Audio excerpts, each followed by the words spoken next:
So hello dear students, welcome to my channel Gateway for Engineers. Now in the today's class we are going to discuss the last topic of this chapter. हम लोग bending stress chapter discuss कर रहे हैं and आज के class में हम इस चैप्टर का लास्ट टॉपिक डिस्कस करने वाले which is combined bending and torsion. So in the today's class we are going to discuss this last topic of the chapter bending stresses, that is combined bending and torsion. Now अभी तक हमने bending stresses chapter में कई सारे topics पढ़े हैं. उसमें हमने जहाँ पर भी स्ट्रेस कैलकुलेट किए हैं तो हमने स्ट्रेस कैलकुलेट किए due to the application of bending moment. हमने बेंडिंग स्ट्रेसेस चैप्टर में देखा कि कितने स्ट्रेसेस डेवलप हो रहे हैं due to the application of bending moment alone. Similarly हमने चैप्टर पढ़ा था torsion of shaft. In that chapter हमने ये डिस्कस किया था कि कितना शियर स्ट्रेस डेवलप हो रहा है due to the application of torque alone. ठीक है, सो टॉर्शनल मोमेंट की वजह से कितना शियर स्ट्रेस डेवलप हो रहा है ये हमने देख लिया है, और बेंडिंग मोमेंट की वजह से कितना नॉर्मल स्ट्रेस डेवलप हो रहा है ये हमने देख लिया. तो ये दोनों stresses that is bending normal stress and torsional shear stress हमने देख लिया है इंडिविजुअली.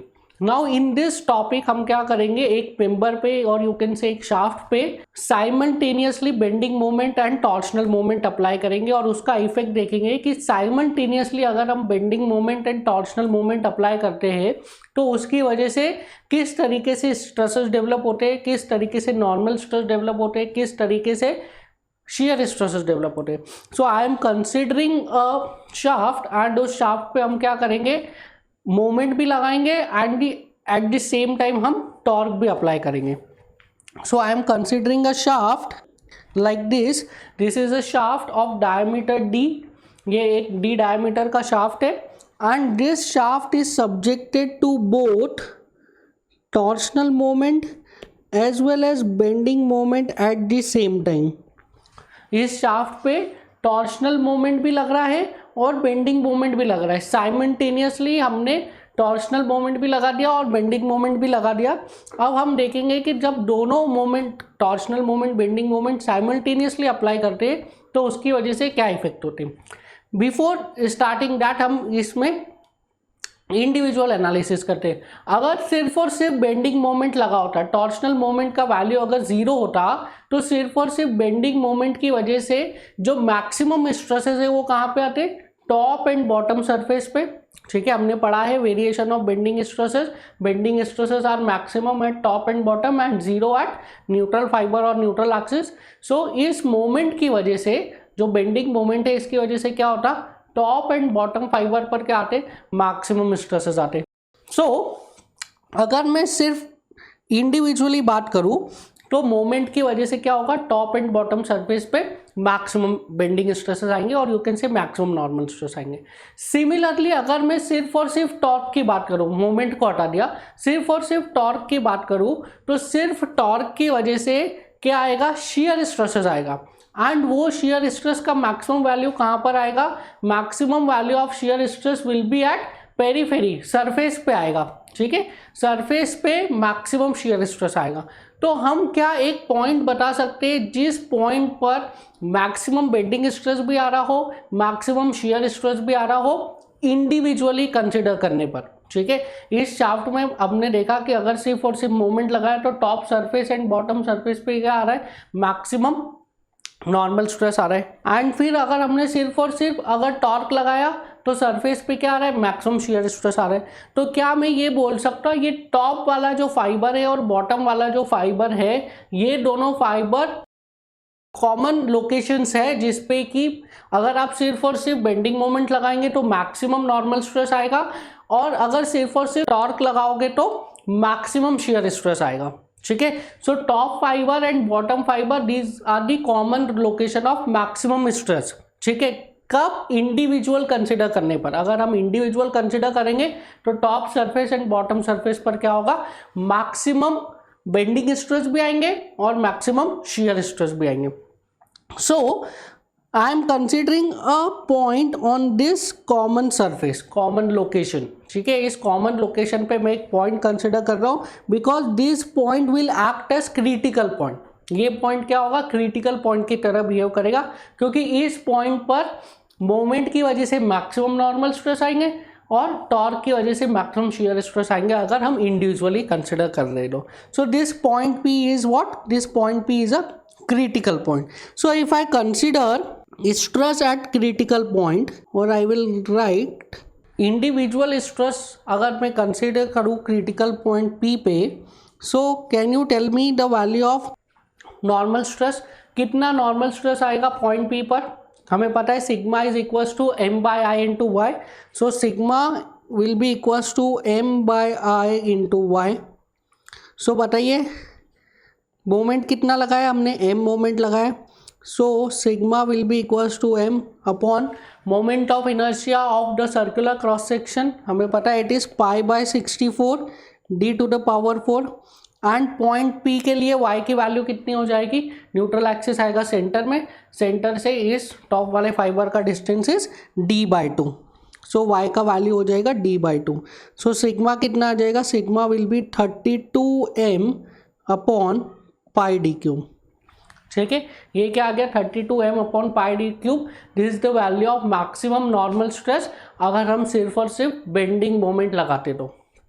सिमिलरली अगर मैं शियर स्ट्रेस कैलकुलेट करूँ एट पॉइंट P पर, so at point P tau will be equals to कितना हो जाएगा, shear stress at point P हमें डायरेक्टली फॉर्मूला पता है, shear stress due to torque it is 16T upon pi D cube. Maximum shear stress हम calculate कर रहे हैं पॉइंट P पर, क्या होगा मैक्सिमम शियर स्ट्रेस आएगा क्योंकि पॉइंट P कहाँ पर है, point P is at the periphery.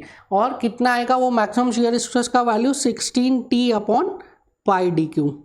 So point P पर हमें इंडिविजुअल इफेक्ट्स पता चल गए कि अगर इंडिविजुअली बेंडिंग मोमेंट लगाया तो कितना नॉर्मल स्ट्रेस आएगा, that is 32m upon pi D cube. अगर इंडिविजुअली टॉर्क लगाया तो कितना stress आएगा 16T upon pi d cube. Now if I want to calculate maximum stress at P if both moment and torque are applied simultaneously. अगर moment and torque दोनों लगा दिया point P पर simultaneously तो क्या उसकी वजह से हम मैक्सिमम स्ट्रेसेस कैलकुलेट कर सकते हैं? यस, हम इजीली कैलकुलेट कर सकते हैं. मोमेंट जो है वो क्या करेगा, नॉर्मल स्ट्रेस अप्लाई करेगा, टॉर्क क्या करेगा, शियर स्ट्रेस अप्लाई करेगा. हमें अगर पॉइंट P पर normal stress and shear stress पता चल गए तो हम इजीली मैक्सिमम स्ट्रेस की वैल्यू कैलकुलेट कर सकते हैं, that is maximum normal stress and maximum shear stress हम इजीली कैलकुलेट कर सकते हैं by applying the concept of principal stresses. So this is nothing but principal stresses. हमें क्या कैलकुलेट करना है, principal stress at P. So if I want to calculate principal stress at P that is sigma 1 or 2, तो ये कैसे calculate कर सकते हैं, हमें फॉर्मूला पता है सिग्मा 1 और 2 is equals to sigma x plus sigma y/2 plus minus under root of sigma x minus sigma y/2 का whole square plus tau square xy. ये हमें पता है. हमें normal stress and shear stress की वैल्यू पता है पॉइंट P पर. सो सिग्मा x पता है, सिग्मा y 0 है. सो हम इजीली कैलकुलेट कर सकते हैं sigma 1,2 it will be equals to sigma by 2 plus minus under root of sigma by 2 का whole square plus tau square. Values put कर दीजिए सिग्मा की. सिग्मा इज 32m अपॉन 2 तो ये सीरीज आ जाएगा pi D cube plus minus under root of 32m upon 2 as it is pi D cube plus tau is 16t upon pi D cube. So यहाँ से आ जाएगा 16m upon pi D cube plus minus under root of 6 इनका square है, हाँ 16m upon pi D cube का square plus 16t upon pi D cube का square. अगर यहाँ से आप 16 upon pi D cube common ले लेंगे so you will get 16 upon pi D cube हमने कॉमन ले लिया. It is m plus minus under root of m square plus t square. So this is the value of what, this is the value of maximum stress at point P. That is nothing but major principal stress. So major principal stress अगर मैं sigma 1 को consider करूँ तो sigma 1 भी will be 16 upon pi D cube m plus under root of m square plus t square. And sigma 2 that is minor principal stress this will be equals to 16 upon pi d cube m minus under root of m square plus t square. So in this way we can calculate the value of maximum normal stress जब हम simultaneously किसी shaft पर bending moment भी लगा रहे हैं और torsional moment भी लगा रहे हैं. So combined bending and torsion के केस में this is the value of what major principal stress, this is the value of minor principal stress. Directly आपसे पूछता है एग्जाम में कि what is the value of maximum normal stress जब हम combined bending and torsion लगाते हैं. Now similarly, can you calculate the value of maximum shear stress? Maximum shear stress calculate कर सकते हैं आप at point P, that is tau max. Yes, we can easily calculate. हमने already इसके बारे में पढ़ा हुआ है that shear stress, maximum value of shear stress, it is nothing but sigma 1 minus sigma 2 by 2. sigma 1 sigma 2 का value हमने calculate कर लिया है. आप इजीली tau max का वैल्यू निकाल सकते हैं. वैल्यूज पुट करिए sigma 1 एंड sigma 2 की. So tau max is equals to 16 upon pi D cube, तो कॉमन आ जाएगा. Into bracket you will get m से m कैंसिल हो जाएगा. Here under root of m square plus T square, 2 से 2 पे cancel हो जाएगा. So this is the value of what maximum shear stress in the case of combined bending and torsion. So these three formulas are important. This is the value of maximum normal stress, this is the value of minimum normal stress and this is the value of maximum shear stress. Now अब ये जो maximum shear stress हमने calculate किया है, आप ये मुझे बताइए कि ये जो maximum shear stress है, this is in plane maximum shear stress और absolute maximum shear stress. ये जो maximum shear stress हमने calculate किया है ये इन प्लेन मैक्सिमम है या एब्सोल्यूट मैक्सिमम है. नाउ क्या होता है in plane maximum shear stress और एब्सोल्यूट मैक्सिमम शियर स्ट्रेस, हमने इसके बारे में डिस्कशन किया हुआ है. देखिए in the case of 3D stress element ये हमने दो प्रिंसिपल स्ट्रेस कैलकुलेट किए, सिग्मा 1 सिग्मा 2, बट यहाँ पे एक और प्रिंसिपल स्ट्रेस होगा that would be on the third plane. ये दो म्यूचुअली परपेंडिकुलर प्लेन्स पे आपको प्रिंसिपल स्ट्रेसेस मिल गए. जो थर्ड म्यूचुअली परपेंडिकुलर प्लेन होगा उस पर भी आपको क्या मिलेगा, प्रिंसिपल स्ट्रेस मिलेगा. अब यहाँ पे थर्ड प्रिंसिपल स्ट्रेस की वैल्यू नहीं दी है, that is will be equals to what 0. So sigma 3 will be equals to क्या 0. सो नाउ ये जो तीन प्रिंसिपल प्लेन्स है इनमें से दो प्लेन्स के कॉम्बिनेशन में हमें क्या मिलता है, मैक्सिमम शियर स्ट्रेस मिलता है. So we can calculate the value of tau max in the plane 1,2. उसकी वैल्यू क्या हो जाएगी, सिग्मा 1 माइनस सिग्मा 2 बाई 2 जो अभी हमने कैलकुलेट की. अगर मैं टाउ मैक्स की वैल्यू कैलकुलेट करूँ फॉर द प्लेन 2,3, सो ये जाएगा सिग्मा 2 माइनस सिग्मा 3 बाई 2.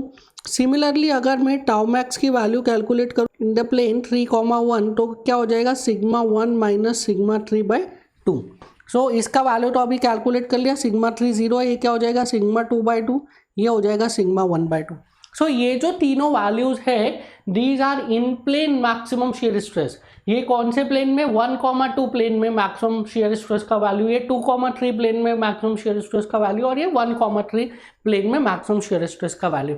अब तीनों ये जो तीनों मैक्सिमम शियर स्ट्रेस का वैल्यू, इन तीनों में से जो मैक्सिमम वैल्यू होगा, इन तीनों मैक्सिमम में से जो भी सबसे बड़ा होगा वो क्या होगा, absolute maximum shear stress in the member. वो मेंबर में एब्सोल्यूट मैक्सिमम वैल्यू को रिप्रेजेंट करेगा.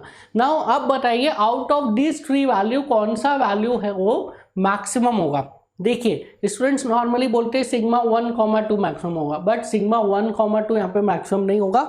इन तीनों में से sigma 1 minus sigma 2 by 2 maximum होगा. क्यों sigma 1 minus sigma 2 by 2 maximum होगा, क्योंकि यहाँ पे देखिए सिग्मा 1 जो है, सिग्मा 1 इज पॉजिटिव, ठीक है, एंड सिग्मा 2 को देखिए यहाँ पे m minus M square, m minus under root of M square plus T square. So under root of M square plus T square जो है वो हमेशा m से क्या होगा, बड़ा होगा. तो under root of M square plus T square will always be greater than m. तो ये जो वैल्यू मिलेगा आपको, ये सिग्मा 2 का वैल्यू क्या मिलेगा, नेगेटिव मिलेगा. समझ में आया. So sigma 1 is positive, sigma 2 is negative. जब आप यहाँ पे वैल्यू अप्लाई करेंगे sigma 1 minus sigma 2, so positive minus negative value, this would be positive. समझ में आया? सो ये सिग्मा 1 माइनस सिग्मा 2, सिग्मा 2 अगर नेगेटिव है तो sigma 1 minus sigma 2 will be greater than what? Will be greater than sigma. So ये sigma 1 minus sigma 2 by 2 will be greater than what? Sigma 1 by 2. तो tau max जो 1-2 plane पर आ रहा है that would be what? That would B absolute maximum shear stress. समझ में आया? Why this is absolute maximum shear stress? क्योंकि sigma 2 negative है, सिग्मा 1 पॉजिटिव है. Sigma 1 minus sigma 2, sigma 2 negative है तो माइनस माइनस क्या हो जाएगा? प्लस हो जाएगा. तो वो जो वैल्यू है वो बड़ा हो जाएगा, ग्रेटर देन सिग्मा 1 हो जाएगा. So this will be absolute maximum shear stress. Clear है? ठीक है. सो इन दिस वे आप कैलकुलेट कर सकते हैं what? The value of maximum normal stress and the value of maximum shear stress in the case of what? In the case of combined bending and torsion. Now एक term लिखिए, this term is also associated with this topic, that is equivalent moment. Now what is this equivalent moment? Equivalent moment क्या है? It is nothing but it is that moment which acting alone can produce the same maximum principal stress as in the case of combined bending and torsion. Now equivalent moment क्या है? देखिए अभी हमने calculate किया for the combined bending and torsion when the shaft is subjected to combined bending and torsion, और you can say simultaneously bending moment भी लग रहा था, torsional moment भी लग रहा था. उस केस के लिए हमने कैलकुलेट किया कि शाफ्ट में कितना मैक्सिमम नॉर्मल स्ट्रेस आ रहा है. नाउ इक्विवेलेंट मोमेंट क्या है? इक्विवेलेंट मोमेंट वो मोमेंट है जो कि same value of normal stress produce करेगा. सिर्फ और सिर्फ मोमेंट ही लगाना है हमको. अगर हम सिर्फ और सिर्फ मोमेंट लगा रहे हैं और वो same value of maximum normal stress produce कर रहा है as in the case of combined bending and torsion, तो उस मोमेंट को हम क्या बोल देंगे? उस मोमेंट को हम बोल देंगे equivalent moment. So if I again consider the same shaft and now this time this shaft is subjected to a moment only. ठीक है. इस बार क्या किया हमने? शाफ्ट पे सिर्फ और सिर्फ मोमेंट लगाया, टॉर्क नहीं लगाया, सिर्फ और सिर्फ क्या लगाया? Bending moment. Now this time this shaft is subjected to bending moment only. इस बार क्या किया हमने? शाफ्ट पे सिर्फ और सिर्फ बेंडिंग मोमेंट लगाया, टॉर्शनल मोमेंट नहीं लगाया.